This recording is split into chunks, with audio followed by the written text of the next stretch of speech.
Hello friends, welcome to Studykar. मैं हूं आपका दोस्त प्रभाकर। दोस्तों, आज हम डिस्कस करेंगे नोबेल पुरस्कार 2021 के बारे में। और 2021 से रिलेटेड जो भी इंपॉर्टेंट क्वेश्चन होंगे नोबेल पुरस्कार से रिलेटेड, उन सभी को डिस्कस करेंगे। तो दोस्तों, आप इस लेक्चर को बहुत ही ध्यान से सुनिएगा, क्योंकि आपके एग्जाम में यहाँ से क्वेश्चन जरूर पूछे जा सकते हैं। तो आप इसके नोट्स बना लीजिएगा और आप इस लेक्चर को बार बार सुनिएगा, जिससे आपको ये नाम बहुत अच्छे तरीके से याद हो जाएं और आपके एग्जाम में 1 से 2 अंक जरूर आ जाएं। चलिए फ्रेंड्स, इस लेक्चर को शुरू करते हैं।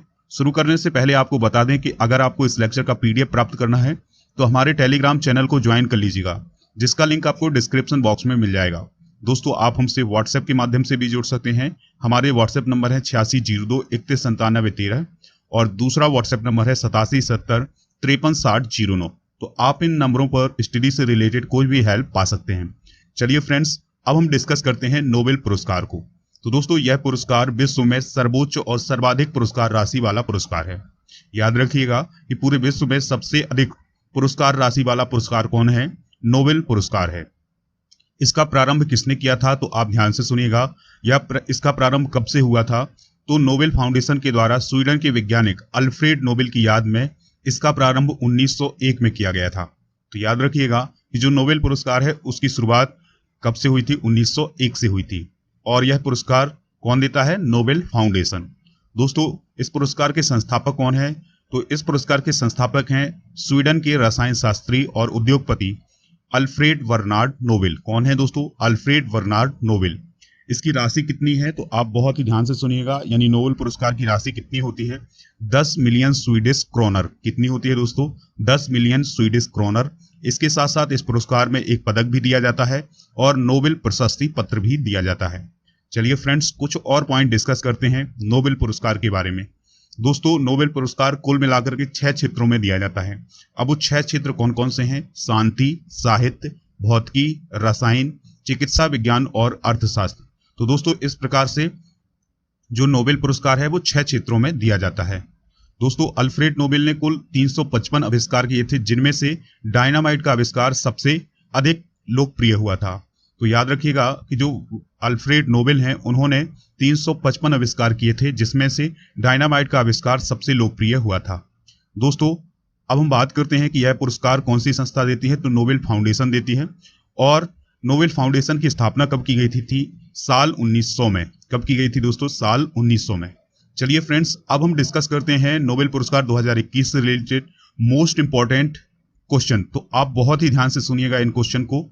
तो पहला क्वेश्चन है, हाल ही में रसायन विज्ञान की नोबेल पुरस्कार 2021 किसे दिया गया है? तो रसायन विज्ञान का नोबेल पुरस्कार 2021 किसे दिया गया है? तो इस साल 2021 में 2 लोगों को रसायन विज्ञान का नोबेल पुरस्कार दिया गया है। तो दोस्तों, उनके नाम है बेंजामिन लिस्ट और डेविड डब्ल्यू.सी. मैकमिलन। कौन कौन दोस्तों? बेंजामिन लिस्ट और डेविड डब्ल्यू.सी. मैकमिलन। अब हम बात करते हैं कि ये दोनों वैज्ञानिक किस देश से रिलेशन रखते हैं। तो अगर हम बात करें बेंजामिन लिस्ट की, तो ये जर्मनी के वैज्ञानिक हैं और डेविड मैकमिलन ये अमेरिका के वैज्ञानिक हैं। तो दोस्तों, यहां से भी क्वेश्चन बन सकते हैं कि बेंजामिन लिस्ट का संबंध किस देश से है और डेविड मैकमिलन का संबंध किस देश से है। तो आपको याद रखना है कि बेंजामिन लिस्ट जर्मनी से रिलेटेड हैं और डेविड मैकमिलन अमेरिका से रिलेटेड हैं। दोस्तों, अब सवाल उठता है कि इन दोनों वैज्ञानिकों को रसायन विज्ञान की किस खोज के लिए यह पुरस्कार दिया गया है? तो इन्होंने एसीमेट्रिक ऑर्गेन कैटालिसिस पर रिसर्च की है, तो उसके लिए उन्हें यह सम्मान दिया जा रहा है। तो याद रखिएगा कि जो बेंजामिन लिस्ट हैं और डेविड मैकमिलन है, इन्होंने एसीमेट्रिक ऑर्गेन कैटालिसिस पर रिसर्च की है, जिसके लिए उन्हें 2021 का रसायन विज्ञान का नोबेल पुरस्कार दिया गया है। दोस्तों, कौन सी संस्था है जो रसायन विज्ञान का पुरस्कार देती है? तो उस संस्था का नाम है royal Swedish academy of sciences. क्या नाम है? Royal Swedish academy of sciences. 2020 में इनैमुअल चारपेंटियर और जेनिफर डोडना को केमिस्ट्री का नोबेल पुरस्कार दिया गया था। दोस्तों, उन्होंने जीनोम एडिटिंग मेथड डेवलप की थी। कुछ और पॉइंट है केमिस्ट्री के नोबेल पुरस्कार से रिलेटेड, तो आप बहुत ही ध्यान से सुनिएगा। साल 1901 से लेकर साल 2021 तक अब तक 113 बार केमिस्ट्री का नोबेल पुरस्कार दिया गया है, जिसमें 188 लोगों को सम्मानित किया गया है। यानी केमिस्ट्री में अब तक 2021 तक 188 लोगों को सम्मानित किया गया है। फ्रेडरिक सेंगर अकेले ऐसे व्यक्ति हैं जिन्हें अब तक 2 बार केमिस्ट्री का नोबेल पुरस्कार मिल चुका है। तो चलिए फ्रेंड्स, अब हम डिस्कस करते हैं अगला क्वेश्चन। आप बहुत ही ध्यान से सुनिएगा। साल 2021 के लिए मेडिसिन के नोबेल पुरस्कार से किसे सम्मानित किया गया है? तो दोस्तों ध्यान से सुनिएगा, उन दो लोगों के नाम जिन्हें मेडिसिन का नोबेल पुरस्कार मिला है, उनके नाम है डेविड जूलियस और अर्देम पेटापाउटियन। क्या नाम है दोस्तों? डेविड जूलियस और अर्देम पेटापाउटियन। तो डेविड जूलियस का संबंध है यूएसए से और अर्देम पेटापाउटियन भी यूएसए यानी अमेरिका से रिलेटेड है। तो आपको याद रखना है कि जो डेविड जूलियस और अर्देम पेटापाउटियन है, ये दोनों लोग अमेरिका से रिलेटेड हैं। अब बात आती है कि इन्हें नोबेल पुरस्कार मेडिसिन के क्षेत्र में किस लिए दिया गया है? तो इन्होंने तापमान और स्पर्श के लिए रिसेप्टर्स की खोज की है। याद रखिएगा, किसकी खोज की है? तापमान और स्पर्श के लिए रिसेप्टर्स की खोज की है। दोस्तों इन दोनों वैज्ञानिकों ने बताया है कि गर्मी, ठंड और स्पर्श को महसूस करने की हमारी क्षमता जीवित रहने के लिए आवश्यक है। हमारी त्वचा पर मौजूद नसों पर तापमान या दबाव का अलग अलग असर होता है। तो इन दोनों वैज्ञानिकों ने इस विषय पर खोज की है, इसी के लिए उन्हें साल 2021 का मेडिसिन का नोबेल पुरस्कार दिया गया है। दोस्तों अब बात आती है कि कौन सी संस्था है जो मेडिसिन का नोबेल पुरस्कार देती है? तो ध्यान से सुनिएगा, उस संस्था का नाम क्लोरोइंस्का इंस्टीट्यूट जो होता है वो मेडिसिन का नोबेल पुरस्कार देता है। कौन सा इंस्टीट्यूट दोस्तों? क्लोरोइंस्का इंस्टीट्यूट। 2020 का मेडिसिन का नोबेल पुरस्कार किसे किसे दिया गया था? तो माइकल हाउटन, हार्वे अल्टर और चार्ल्स राइस, इन 3 वैज्ञानिकों को 2020 का मेडिसिन का नोबेल पुरस्कार दिया गया था। अब 2020 का जो मेडिसिन का पुरस्कार था ये किसके लिए था? हेपेटाइटिस सी वायरस की खोज के लिए। चलिए फ्रेंड्स अगला क्वेश्चन डिस्कस करते हैं। अगर आपको ये लेक्चर पसंद आ रहा है तो आप लाइक कर दीजिएगा और हमारे टेलीग्राम चैनल को जरूर ज्वाइन करिएगा, जिसका लिंक आपको डिस्क्रिप्शन बॉक्स में मिल जाएगा। दोस्तों आप इस लेक्चर को दोस्तों को भी शेयर कर दीजिएगा, जिससे उनको भी फायदा मिल जाए और स्टडी कर को सपोर्ट मिल सके। अगला क्वेश्चन है, हाल ही में शांति का नोबेल पुरस्कार 2021 किसे दिया गया है? तो दोस्तों बहुत इंपॉर्टेंट क्वेश्चन है, ध्यान से सुनिएगा। शांति का नोबेल पुरस्कार दिया गया है 2 लोगों को, उनके नाम है मारिया रेसा और दमित्री मुरातोव। क्या नाम है दोस्तों? मारिया रेसा और दमित्री मुरातोव। तो दोस्तों मारिया रेसा का संबंध फिलीपींस से है और दमित्री मुरातोव का संबंध रूस से है। आपको इनके देश जरूर याद रखने हैं क्योंकि यहां से क्वेश्चन पूछा जा सकता है। तो मारिया रेसा का संबंध कहां से है? फिलीपींस से है। और दमित्री मुरातोव का संबंध कहां से है दोस्तों? रूस से है। किसके लिए दिया गया है इन्हें यह पुरस्कार? तो आप ध्यान से सुनिएगा, इन्हें अभिव्यक्ति की स्वतंत्रता के लिए यह पुरस्कार दिया गया है। याद रखिएगा कि जो मारिया रेसा है और जो दमित्री मुरातोव हैं, ये दोनों लोग पत्रकार हैं और इन्होंने अभिव्यक्ति की स्वतंत्रता के लिए कार्य किया है। तो उसी के लिए इन्हें साल 2021 का शांति का नोबेल पुरस्कार दिया गया है। दोस्तों मारिया रेसा की बात कर लेते हैं। तो मारिया रेसा फिलीपींस में सत्ता के दुरुपयोग और हिंसा के इस्तेमाल का पर्दाफाश करने के लिए अभिव्यक्ति की स्वतंत्रता का उपयोग करती हैं। उनकी वेबसाइट है रैपलर। क्या नाम है दोस्तों? रैपलर। तो वो उसकी सीईओ हैं। तो उनकी जो वेबसाइट है उसने बिना किसी डर के अभिव्यक्ति की स्वतंत्रता का समर्थन किया है। दोस्तों बात करते हैं दमित्री मुरातोव की। तो दमित्री मुरातोव रूस में चुनौतीपूर्ण परिस्थितियों के बावजूद दशकों तक अभिव्यक्ति की आजादी के बड़े पैरोकार रहे हैं। दोस्तों पत्रकारों की हत्या और धमकियों के बावजूद भी उन्होंने जो स्वतंत्र नीति है उसको त्यागा नहीं है। यानी एक पत्रकार की जो स्वतंत्र नीति होती है उसको उन्होंने समाप्त नहीं किया है और अभिव्यक्ति की स्वतंत्रता के लिए वो कार्य करते रहे हैं। बात करते हैं 2020 के शांति के नोबेल पुरस्कार की। तो यह शांति का नोबेल पुरस्कार 2020 में दिया गया था WFP को, यानी वर्ल्ड फूड प्रोग्राम को। चलिए फ्रेंड्स अगला क्वेश्चन डिस्कस करते हैं। अगला क्वेश्चन है, हाल ही में साहित्य का नोबेल पुरस्कार 2021 यानी नोबेल प्राइज इन लिटरेचर 2021 किसे प्रदान किया गया है? तो दोस्तों उनका नाम है अब्दुल राज़क गुरनाह। क्या नाम है दोस्तों? अब्दुल राज़क गुरनाह। बात करते हैं कि अब्दुल राज़क गुरनाह का संबंध किस देश से है? तो याद रखिएगा अब्दुल राज़क गुरनाह तंजानिया से रिलेटेड हैं, यानी इनका संबंध तंजानिया से है। अब बात करते हैं कि इन्हें 2021 का साहित्य का नोबेल पुरस्कार किस लिए दिया गया है? तो दोस्तों अब्दुल राज़क गुरनाह ने अपनी लेखनी के जरिए उपनिवेशवाद के प्रभावों, संस्कृतियों को लेकर काफी कुछ लिखा है। इसके लिए उन्हें यह पुरस्कार 2021 में दिया गया है, यानी साहित्य का नोबेल पुरस्कार 2021 दिया गया है। दोस्तों अब्दुल रज़्ज़ाक गुरनाह ने शरणार्थियों के भाग्य का निर्धारण करने के लिए अपनी अडिग और करुणामयी लेखनी के माध्यम से दुनिया के दिलों में प्रेम पैदा किया है। इंग्लैंड में एक शरणार्थी के रूप में उन्होंने 21 वर्ष की आयु से लिखना प्रारंभ किया था और लेखन की भाषा जो थी उनकी वो है अंग्रेजी और उनकी मातृभाषा क्या है? वो है स्वाहिली। दोस्तों इनका एक उपन्यास है जिसका नाम पैराडाइज है। क्या नाम है दोस्तों उसका? पैराडाइज। तो उसे 1994 में बुकर पुरस्कार के लिए चयनित किया गया था। तो याद रखना है कि जो अब्दुल रज्जाक गुरनाय हैं वो तंजानिया के हैं और उनका एक नोवेल है यानी एक उपन्यास है जिसका नाम है पैराडाइज, जिसे 1994 में बुकर पुरस्कार से सम्मानित किया गया था। अब बात करते हैं 2020 के साहित्य के नोबेल पुरस्कार के बारे में। तो यह दिया गया था अमेरिकी कवयित्री लुइस ग्लुक को। किसे दिया गया था? लुइस ग्लुक को। तो दोस्तों अगला क्वेश्चन है, हाल ही में भौतिकी का नोबेल पुरस्कार 2021 किसे दिया गया है? यानी फिजिक्स का नोबेल पुरस्कार 2021 किसे दिया गया है? तो नाम ध्यान से सुनिएगा, ये 3 लोगों को दिया गया है। तो उनके नाम है सियो कुरो मनावे, क्लाउस हैसलमैन और जियोर्गियो पारसी। क्या नाम है दोस्तों? जियोर्गियो पारसी। तो इन 3 लोगों को यानी 3 वैज्ञानिकों को भौतिकी का नोबेल पुरस्कार दिया गया है। तो आप इनके बारे में कुछ बातें डिस्कस कर लेते हैं। दोस्तों सियो कुरो मनावे ये प्रिंसटन यूनिवर्सिटी यूएसए से रिलेटेड हैं और क्लाउस हैसलमैन ये मैक्स प्लैंक इंस्टीट्यूट फॉर मौसम विज्ञान हैम्बर्ग जर्मनी से रिलेटेड हैं और जियोर्गियो पारसी ये रोम इटली के सैम्पियंजा विश्वविद्यालय से रिलेटेड हैं। दोस्तों अगर हम बात करें सियो कुरो मनावे और क्लाउस हैसलमैन की, तो इनका योगदान क्या है जिसके लिए उन्हें यह पुरस्कार दिया गया है? तो इन्होंने पृथ्वी में जलवायु का फिजिकल मॉडल तैयार किया है। इससे तेजी से हो रहे जलवायु परिवर्तन पर नजर रखी जा सकती है। दोस्तों अगर हम बात करें जियोर्गियो पारसी के योगदान की, तो इन्होंने अणुओं से ग्रहों तक फिजिकल सिस्टम में होने वाले बदलाव को दिखाया है। बात करते हैं कि कौन सी संस्था है जो भौतिकी का पुरस्कार देती है यानी भौतिकी का नोबेल पुरस्कार देती है? तो उस संस्था का नाम है royal Swedish academy of sciences. तो याद रखना है दोस्तों कि 2021 का नोबेल पुरस्कार है वो किसे किसे दिया गया है? सियो कुरो मनावे और क्लाउस हैसलमैन, इसके अलावा तीसरे व्यक्ति हैं जियोर्गियो पारसी। अगला क्वेश्चन है, इंपॉर्टेंट क्वेश्चन है, आपको बहुत ही ध्यान से सुनना है। 2021 में अर्थशास्त्र के क्षेत्र में नोबेल पुरस्कार 2021 से किसे सम्मानित किया गया है? तो 3 अर्थशास्त्रियों को इस बार अर्थशास्त्र के नोबेल पुरस्कार से सम्मानित किया गया है। उनके नाम है डेविड कार्ड और जोशुआ डी एंग्रेस्ट और गुइडो इम्बेंस। यानी 3 लोगों को अर्थशास्त्र का नोबेल पुरस्कार दिया गया है 2021 का। तो इनके नाम जरूर याद रखिएगा दोस्तों, एक बार और बता देते हैं, डेविड कार्ड, जोशुआ डी एंग्रेस्ट और गुइडो इम्बेंस। चलिए फ्रेंड्स अब हम इनके बारे में कुछ बातें डिस्कस करते हैं।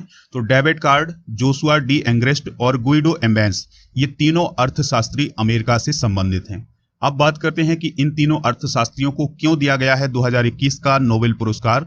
तो ध्यान से सुनिएगा, डेविड कार्ड, जोशुआ एंग्रेस्ट और गुइडो इम्बेंस ने हमें श्रम बाजार के बारे में नई अंतर्दृष्टि प्रदान की है और दिखाया है कि नेचुरल एक्सपेरिमेंट से कारण और प्रभाव के बारे में क्या निष्कर्ष निकाला जा सकता है। दोस्तों अर्थशास्त्र का नोबेल पुरस्कार अल्फ्रेड नोबेल की वसीयत से स्थापित नहीं किया गया था, बल्कि स्वीडिश केंद्रीय बैंक जिसे हम सेवेरिगेस रिस्क बैंक कहते हैं, तो उसके द्वारा 1968 में उनकी स्मृति में इसकी शुरुआत की गई थी। अब आप इस बात को बहुत ही ध्यान से सुनिएगा कि जो नोबेल पुरस्कार है वो अल्फ्रेड नोबेल की वसीयत से दिया जाता है, लेकिन जो अर्थशास्त्र का नोबेल पुरस्कार है वो स्वीडन की जो केंद्रीय बैंक है जिसे हम सेवेरिगेस रिस्क बैंक कहते हैं, तो उसके द्वारा यह पुरस्कार स्थापित किया गया था। कब किया गया था? 1968 में किया गया था। दोस्तों अगला क्वेश्चन आप बहुत ही ध्यान से सुनिएगा, इंपॉर्टेंट क्वेश्चन है, नोबेल पुरस्कार विजेताओं को पुरस्कार कब दिया गया? तो नोबेल पुरस्कार विजेताओं को यह पुरस्कार कब दिया जाता है, यानी जो नोबेल पुरस्कार के विजेता हैं उन्हें यह पुरस्कार कब दिया जाता है? तो इसका आंसर होगा 10 दिसंबर को। 10 दिसंबर को अल्फ्रेड नोबेल की पुण्यतिथि होती है और इसी दिन सभी विजेताओं को यह पुरस्कार प्रदान किया जाता है। क्योंकि अल्फ्रेड नोबेल की मृत्यु कब हुई थी? 10 दिसंबर 1896 को। कब हुई थी दोस्तों? 10 दिसंबर 1896 को। अगला क्वेश्चन है, नोबेल पुरस्कार विजेताओं की घोषणा कब की जाती है? तो दोस्तों इसका आंसर है अक्टूबर माह में, यानी जो नोबेल पुरस्कार विजेता होते हैं उनकी घोषणा अक्टूबर माह में की जाती है और इनको पुरस्कार कब दिया जाता है? तो दिसंबर माह में दिया जाता है। अगला क्वेश्चन है, नोबेल फाउंडेशन की स्थापना कब की गई थी? तो जो नोबेल फाउंडेशन है इसी के द्वारा दिया जाता है नोबेल पुरस्कार। तो इसकी स्थापना की गई थी 29 जून सन 1900 में। याद रखिएगा, नोबेल फाउंडेशन की स्थापना कब की गई थी? 29 जून सन 1900 में। अगला क्वेश्चन है, किस क्षेत्र में दिए जाने वाले पुरस्कार को नोबेल स्मृति पुरस्कार भी कहा जाता है?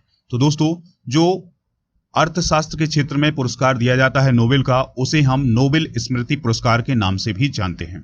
अगला क्वेश्चन है, प्रत्येक पुरस्कार एक वर्ष में अधिकतम कितने लोगों को दिया जाता है? तो दोस्तों एक साल में, एक वर्ष में कोई पुरस्कार 3 लोगों को दिया जा सकता है। यानी एक क्षेत्र में कितने लोगों को अधिकतम दिया जा सकता है? 3 लोगों को। जैसे मान लिया कि अर्थशास्त्र में 3 लोग ऐसे हैं जिन्हें दिया जाना है नोबेल पुरस्कार। अब 3 से 4 लोग नहीं हो सकते, 2 लोग हो सकते हैं, एक व्यक्ति हो सकता है, लेकिन 4 व्यक्ति नहीं हो सकते हैं। यानी कोई भी पुरस्कार 3 से अधिक लोगों को नहीं दिया जा सकता है। अगला क्वेश्चन है, अब तक कुल कितने मृत व्यक्तियों को नोबेल पुरस्कार दिया गया है? तो दोस्तों केवल 2 लोगों को, 2 लोग ऐसे हैं जिन्हें मरणोपरांत यह पुरस्कार दिया गया है। उनके नाम आप ध्यान से सुनिएगा। पहली बार एरी एक्सेल कार्ल फर्डट को 1931 में दिया गया था और दूसरी बार संयुक्त राष्ट्र संघ के महासचिव डैग डैमरसोल्ड को 1961 में मरणोपरांत यह पुरस्कार दिया गया था। अगला क्वेश्चन है, किस वर्ष से मरणोपरांत किसी को नोबेल पुरस्कार नहीं दिए जाने की घोषणा की गई थी? यह घोषणा की गई थी 1974 में। अगला क्वेश्चन है, महात्मा गांधी का नाम कितनी बार नोबेल शांति पुरस्कार के लिए नॉमिनेट किया गया लेकिन उन्हें यह पुरस्कार नहीं दिया गया? इसका आंसर होगा 5 बार। दोस्तों 1937 से लेकर 1948 तक महात्मा गांधी जी को 5 बार शांति पुरस्कारों के लिए नॉमिनेट किया गया, लेकिन एक भी बार उन्हें यह पुरस्कार नहीं दिया गया, यानी उन्हें इस पुरस्कार के लिए नहीं चुना गया। अगला क्वेश्चन है, बहुत ही ध्यान से सुनिएगा दोस्तों, ऐसे कितने नोबेल पुरस्कार प्राप्त करने वाले व्यक्ति हैं जो ना तो भारत के नागरिक हैं और ना ही उन्होंने पुरस्कार हेतु भारत का प्रतिनिधित्व किया है? उन्हें सिर्फ इसलिए यह पुरस्कार दिया गया है या उनका रिलेशन भारत से केवल इतना है कि उनका जन्म भारत में हुआ है? तो आप इस क्वेश्चन को एक बार और ध्यान से सुनिएगा। ऐसे कितने नोबेल पुरस्कार प्राप्त करने वाले व्यक्ति हैं जो ना तो भारत के नागरिक हैं और ना ही उन्होंने पुरस्कार भारत के तरफ से प्राप्त किया है, सिर्फ उनका जन्म भारत में हुआ है? तो ऐसे 2 व्यक्ति हैं जिनका जन्म भारत में हुआ है और उन्हें नोबेल पुरस्कार मिला है, लेकिन उन्होंने भारत का प्रतिनिधित्व नहीं किया है। तो ऐसे कौन कौन से 2 व्यक्ति हैं? तो आप बहुत ही ध्यान से सुनिएगा। पहला नाम है रोनाल्ड रॉस का, जिन्हें 1902 में चिकित्सा के क्षेत्र में नोबेल पुरस्कार दिया गया। दूसरा नाम है रुडयार्ड किपलिंग का, जिन्हें 1907 में बाल साहित्य के क्षेत्र में, यानी साहित्य के क्षेत्र में नोबेल पुरस्कार दिया गया था। तो दोस्तों याद रखिएगा कि इन दोनों व्यक्तियों का जन्म बस भारत में हुआ है, बाकी इनका और कोई रिलेशन भारत से नहीं है। दोस्तों बात करें रोनाल्ड रॉस की, तो रोनाल्ड रॉस का जन्म 13 मई 1857 को भारत में उत्तराखंड के अल्मोड़ा में हुआ था। और बात करें रुडयार्ड किपलिंग की, तो भारत के मुंबई में, जो कि वर्तमान में मुंबई कहलाता है, वहां पर इनका जन्म हुआ था और उनकी एक पुस्तक है द जंगल बुक, जिसके लिए वो काफी प्रसिद्ध हैं। तो दोस्तों इन लोगों का जन्म केवल भारत में हुआ है। इन्हें नोबेल पुरस्कार से भी सम्मानित किया गया है, लेकिन इन्होंने भारत का प्रतिनिधित्व नहीं किया है। अगला क्वेश्चन है, अब तक कितने भारतीयों को व्यक्तिगत रूप से नोबेल पुरस्कार से सम्मानित किया गया है? तो दोस्तों 9 लोग ऐसे हैं, यानी 9 व्यक्ति ऐसे हैं जिन्हें व्यक्तिगत रूप से नोबेल पुरस्कार मिला है भारत की तरफ से। दोस्तों अगला क्वेश्चन है, बहुत ही ध्यान से सुनिएगा, पहली बार किस भारतीय को नोबेल पुरस्कार से सम्मानित किया गया था? तो उनका नाम है रविंद्रनाथ टैगोर। कौन है दोस्तों? रविंद्रनाथ टैगोर, जिन्हें साहित्य के क्षेत्र में नोबेल पुरस्कार दिया गया था गीतांजलि के लिए। अगला क्वेश्चन है, अभिजीत बनर्जी को किस वर्ष अर्थशास्त्र के नोबेल पुरस्कार से सम्मानित किया गया था? तो दोस्तों अभिजीत बनर्जी को साल 2019 में अर्थशास्त्र के क्षेत्र में नोबेल पुरस्कार से सम्मानित किया गया था। बात करते हैं अभिजीत विनायक बनर्जी की, तो इनका जन्म 21 फरवरी 1961 को कोलकाता में हुआ था। यानी इनका जन्म कहाँ हुआ है? कोलकाता में हुआ है। और प्रसिद्ध भारतीय अमेरिकी अर्थशास्त्री हैं। उन्हें एस्थर डुफ्लो और माइकल क्रेमर के साथ संयुक्त रूप से 2019 का अर्थशास्त्र का नोबेल पुरस्कार प्रदान किया गया था। दोस्तों अभिजीत बनर्जी को यह पुरस्कार उनके द्वारा किए गए शोध वैश्विक गरीबी खत्म करने के प्रयोग के लिए दिया गया था। चलिए फ्रेंड्स, अगर आपको ये लेक्चर पसंद आ रहा है तो आप स्टडीकर को फॉलो कर लीजिएगा और इस लेक्चर को लाइक जरूर करिएगा। चलिए फ्रेंड्स, अगला क्वेश्चन डिस्कस करते हैं। इंपॉर्टेंट क्वेश्चन है, किस नोबेल पुरस्कार विजेता का नाम 2 बार भौतिकी से सम्मानित किया गया है? तो उनका नाम है जॉन बर्डीन। यानी जॉन बर्डीन को 2 बार भौतिकी का नोबेल पुरस्कार मिल चुका है। दोस्तों विलियम शॉफली दोस्तों विलियम शॉकली और वाल्टर वेट्रेन के साथ 1947 में ट्रांजिस्टर इजाद करने के लिए इन्हें 1956 में भौतिकी का नोबेल पुरस्कार मिला था। किसे? जॉन बर्डीन को। इसके बाद 1972 में अतिचालकता का BCS सिद्धांत बनाने के लिए फिर से इन्हें नोबेल पुरस्कार से सम्मानित किया गया था। यानी जॉन बर्डीन को साल 1956 में और साल 1972 में 2 बार नोबेल पुरस्कार दिया गया है भौतिकी के क्षेत्र में। चलिए फ्रेंड्स, अगला क्वेश्चन डिस्कस करते हैं। इंपॉर्टेंट क्वेश्चन है, उस एकमात्र महिला का नाम बताइए जिसे विभिन्न क्षेत्रों में 2 बार नोबेल पुरस्कार से सम्मानित किया गया है। तो आंसर होगा इसका मैडम क्यूरी या मैरी क्यूरी। तो मैरी क्यूरी को 2 बार पुरस्कार मिला है, नोबेल पुरस्कार, एक बार भौतिकी के क्षेत्र में और दूसरी बार रसायन विज्ञान के क्षेत्र में। अगला क्वेश्चन है, 1901 में पहला नोबेल शांति पुरस्कार किसने जीता था? तो दोस्तों उनका नाम है हेनरी ड्यूंट और फ्रेडरिक पेसी। क्या नाम है दोस्तों? हेनरी ड्यूंट और फ्रेडरिक पेसी। अगला क्वेश्चन है, खगोल भौतिकी जिसे हम एस्ट्रोफिजिक्स कहते हैं के लिए भारत में जन्मे किस वैज्ञानिक को नोबेल पुरस्कार प्रदान किया गया? तो दोस्तों उनका नाम है प्रोफेसर चंद्रशेखर। यानी जो सुब्रमण्यम चंद्रशेखर हैं वो एस्ट्रोफिजिक्स से रिलेटेड हैं और उन्हें नोबेल पुरस्कार प्रदान किया गया था। अगला क्वेश्चन है, इंपॉर्टेंट क्वेश्चन है दोस्तों, ध्यान से सुनिएगा। वर्ष 1998 में अर्थशास्त्र के लिए नोबेल पुरस्कार विजेता डॉक्टर अमर्त्य सेन किस आर्थिक विकास के मार्गों के पक्ष में थे? तो दोस्तों जो डॉक्टर अमर्त्य सेन है ये भारत से रिलेटेड हैं और इन्हें 1998 में अर्थशास्त्र का नोबेल पुरस्कार दिया गया था और ये किस पक्ष में थे? आर्थिक विकास के कल्याण अर्थशास्त्र के पक्ष में थे। अगला क्वेश्चन है, किस भारतीय वैज्ञानिक को न केवल नोबेल पुरस्कार बल्कि भारत रत्न से भी सम्मानित किया गया है? तो दोस्तों उनका नाम है डॉक्टर CV रमन। अगला क्वेश्चन है, न्यूट्रॉन की खोज के लिए नोबेल पुरस्कार किसे दिया गया था? तो न्यूट्रॉन की खोज किसने की थी? जेम्स चैडविक ने। तो उन्हें इसके लिए नोबेल पुरस्कार से सम्मानित किया गया था। अगला क्वेश्चन है, ध्यान से सुनिएगा, नोबेल पुरस्कार प्राप्त करने वाला भारतीय मूल का जीव विज्ञानी कौन था? तो दोस्तों उनका नाम था हरगोविंद खुराना। क्या नाम था? डॉक्टर हरगोविंद खुराना। अगला क्वेश्चन है, अर्थशास्त्र में नोबेल पुरस्कार किसने स्थापित किया था? तो दोस्तों अर्थशास्त्र का नोबेल पुरस्कार किसने स्थापित किया था? हमने डिस्कस किया है शुरुआत में, तो ये किया था स्वीडन के सेंट्रल बैंक ने। अगला क्वेश्चन है, हर वर्ष नोबेल पुरस्कार कहाँ दिए जाते हैं? तो ये भी इंपॉर्टेंट क्वेश्चन है दोस्तों। हर साल नोबेल पुरस्कार कहाँ दिए जाते हैं? तो ये दिए जाते हैं स्वीडन की राजधानी स्टॉकहोम में। स्वीडन की राजधानी क्या है? स्टॉकहोम। तो वहां पर हर साल नोबेल पुरस्कार दिए जाते हैं दोस्तों। अक्टूबर में इसकी घोषणा की जाती है, दिसंबर यानी 10 दिसंबर को ये पुरस्कार दिए जाते हैं। कहाँ दिए जाते हैं? स्वीडन की राजधानी स्टॉकहोम में। अगला क्वेश्चन है, रसायन विज्ञान में नोबेल पुरस्कार 2020 किसे प्राप्त हुआ था? तो ये हुआ था इमैनुअल चार्पियर और जोनिफर ये डोडना को। अगला क्वेश्चन है, अल्फ्रेड नोबेल 2020 की स्मृति में आर्थिक विज्ञान में सेवरिक रिस्क बैंक पुरस्कार किसको दिया गया? यानी आर्थिक विज्ञान यानी अर्थशास्त्र का नोबेल पुरस्कार 2020 किसे दिया गया है? तो दोस्तों उनके नाम है पॉल R मिलग्रोम और रॉबर्ट C विल्सन। अगला क्वेश्चन है, ध्यान से सुनिएगा, लुईस ग्लूक का किस क्षेत्र में 2020 का नोबेल पुरस्कार मिला? यानी लुईस ग्लूक को किस क्षेत्र में 2020 का नोबेल पुरस्कार दिया गया था? तो आंसर है इसका साहित्य के क्षेत्र में। 2020 में भौतिकी का नोबेल पुरस्कार किसने जीता? तो उनका नाम है दोस्तों रोजर पेनरोज, रेनियर हार्ट जेंजेल और एंड्रिया घेज। तो 3 लोग ऐसे थे जिन्हें भौतिकी का नोबेल पुरस्कार दिया गया था 2020 में। अगला क्वेश्चन है, नोबेल शांति पुरस्कार 2020 किसे दिया गया था? तो आंसर है इसका वर्ल्ड फूड प्रोग्राम को। अगला क्वेश्चन है, इंपॉर्टेंट क्वेश्चन है, हेपेटाइटिस C वायरस की खोज के लिए किसे 2020 में मेडिसिन का नोबेल पुरस्कार दिया गया था? तो उनका नाम है Harvey J alter, Michael Houghton और चार्ल्स M राइस। यानी 3 लोगों को 2020 में मेडिसिन के क्षेत्र में नोबेल पुरस्कार दिया गया था। अगला क्वेश्चन और लास्ट क्वेश्चन ध्यान से सुनिएगा, रोजर पेनरोज को किस क्षेत्र में 2020 का नोबेल पुरस्कार दिया गया था? तो दोस्तों इन्हें दिया गया था भौतिकी के क्षेत्र में। रोजर पेनरोज को 2020 में भौतिकी के क्षेत्र में नोबेल पुरस्कार दिया गया था। चलिए फ्रेंड्स, इस प्रकार से हमने 35 क्वेश्चन डिस्कस किए हैं नोबेल पुरस्कार से रिलेटेड, और इसमें सबसे इंपॉर्टेंट है कि 2021 के जो नोबेल पुरस्कार हैं उसके क्वेश्चन हमने डिस्कस किए हैं।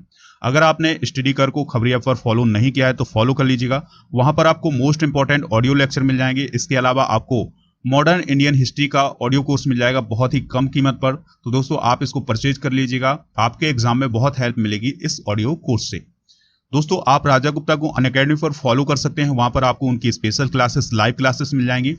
और इसके अलावा उनके माध्यम से अगर आप कोई भी कोर्स परचेज करना चाहते हैं तो उसके लिए एक रेफरल कोड यूज करिएगा, राजा नंबर 1। चलिए फ्रेंड्स, मिलते हैं नेक्स्ट लेक्चर में। आप इस लेक्चर को लाइक कर दीजिएगा, शेयर कर दीजिएगा। जय हिंद, वंदे मातरम।